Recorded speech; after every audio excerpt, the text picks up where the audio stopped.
Okay, so a number of the videos I've been making recently have been on the subject of police power. Um, and those videos are focused on what's happening in the United States, but they are also really referring to general issues in other countries, including my own country. Um, I think it's only fair though that I balance those videos with this one. And this is partly in response to a video of just seeing just sickening. Seeing a gang attack an individual. Actually, it's a girl gang in the United States and in Ohio, and it's a story about the girl's boyfriend brought them brought the girl there to be attacked. But whatever the background to it is, I always consider a gang attack on an individual to be utterly despicable. But anyway, the relevance of this is that whilst I stand by everything I've said in the videos concerning police power, the caveat to that is that I want to emphasize that I'm not anti-police. And this isn't that. I'm not making this out of guilt or anything like that. I'm just making it as a balance. I think that there is, in part, response to police abusing the power, is that all police are pigs, all police are this, and then I think we have to be wary as concerned citizens not to then sort of ignore the reality of criminals. I hate situations where police abuse their power, but that doesn't mean I want anything to do with criminal scum. And I still think that it is a triangle. It's the police, the law-abiding public, and criminals. And in an ideal situation, the police and the law-abiding public would be on the same side. But whenever you have circumstances where the police are abusing their power, then that really erodes. But anyway, what I want to get at is that there are circumstances whereby it is important to have a certain degree of police force. That goes without saying. I think it's a little bit naive to think that, I mean, when I'm talking against police abusing their power, I'm talking in context of any given situation. Then in the Eric Garner situation, that was a clear case where a man was unarmed, he was on his own. Okay, he was a big guy, but nothing about about the circumstances justify what happened. Now, if you have a situation whereby a gang is attacking an individual, and police then use force to protect that individual, I would support them 110%, because I think gangs are the scum of the earth. I have nothing but contempt for them, for what they do and for how they terrorise society. I hate them, and that's universal. I can't think of any gang that deserves any sort of excuses. But so I think we have to accept that the police do need a certain amount of power, otherwise the job is discredited. When Sir Robert Peel set up the modern police force in Britain in 1835, incidentally he became Prime Minister, but he's remembered for setting up the police force. It was part of a process over time of a gradual formation of the modern police. Before that we had Bow Street Runners and so on. In the 18th century in Britain, crime was rampant. You know, people today talk about crime being out of control. 18th century Britain was a very violent place. And if you were a victim of crime, the chances of getting justice were almost next to nothing. I mean, on the other hand, it was a brutal society. You had public hangings and very often miscarriages of justice and some very harsh punishments. But the other side of the coin is that criminals often escaped. So the police was formed as a recognition that society needed order, and having an effective police force is a hallmark of any stable society.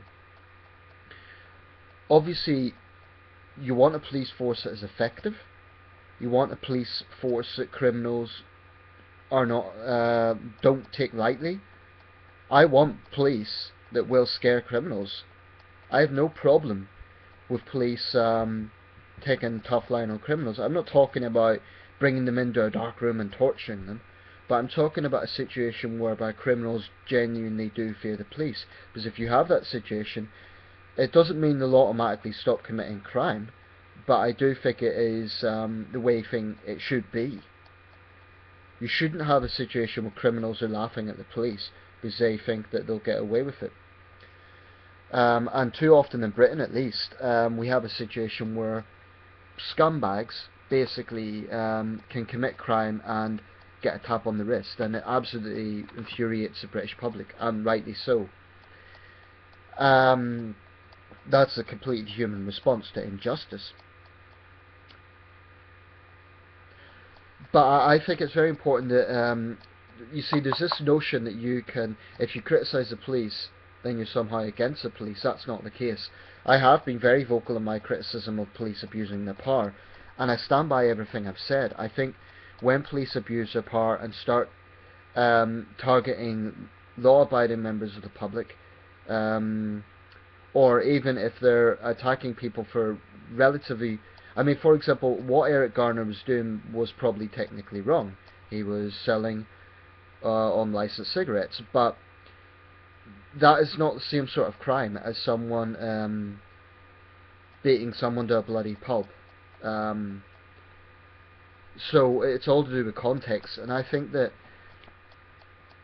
no decent person would fault the police for using a hardline approach. Well, okay, instead of focusing on the States, I'll provide another example. Here in the UK, we've long had a problem with football hooligans, or as our American cousins would say, soccer hooligans.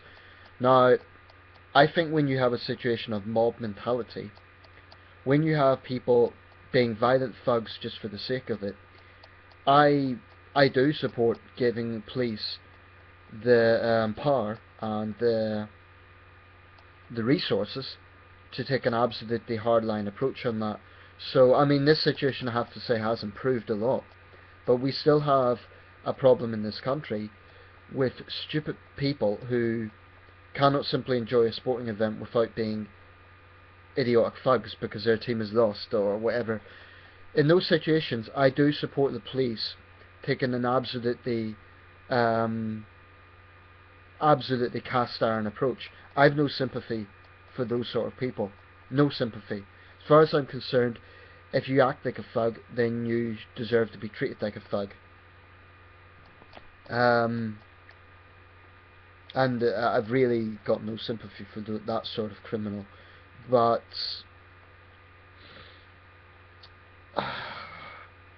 it's all about balance. It's all about trying to get the balance between what is effective policing and what is...